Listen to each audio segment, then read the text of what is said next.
భారీ వర్షాలు వరదల వల్ల దేశ రాజధాని నగరం ఢిల్లీలోని రింగ్ రోడ్, సివిల్ లైన్స్ సహా అనేక ప్రాంతాలు నీట మునిగిపోయాయి. ఈ వర్షాల వల్ల ఢిల్లీ వ్యాప్తంగా 12,000 మందికి పైగా ప్రజలు నిరాశ్రయులయ్యారు. వరదల వల్ల మజ్ను కాటిల్లా, సలీంగర్ బైపాస్ మార్గాల్లో ట్రాఫిక్ జామ్ ఏర్పడి జనాలు తీవ్రంగా ఇబ్బంది పడ్డారు. గీతా కాలనీ, నిగంబోధ్ ఘాట్ ప్రాంతాల్లో దహన సంస్కారాలను నిలిపేశారు.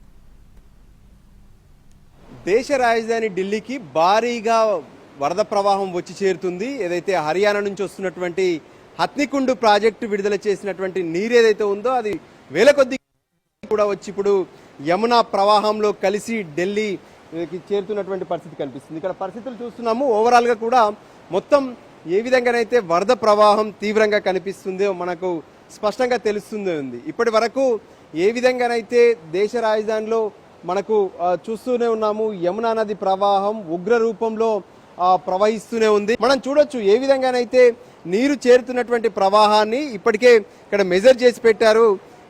ఒకవైపు అంటే 1978 సమయంలో వచ్చినటువంటి వరద ఏ విధంగానైతే ఉందో అలాగే ఇప్పుడు అదే స్థాయిలో మళ్ళీ వరద చేరుకున్నట్టుగా తెలుస్తుంది. ఆ తర్వాత 2023లో వచ్చినటువంటి వరదను కూడా ఇక్కడ రికార్డ్ చేసి పెట్టారు.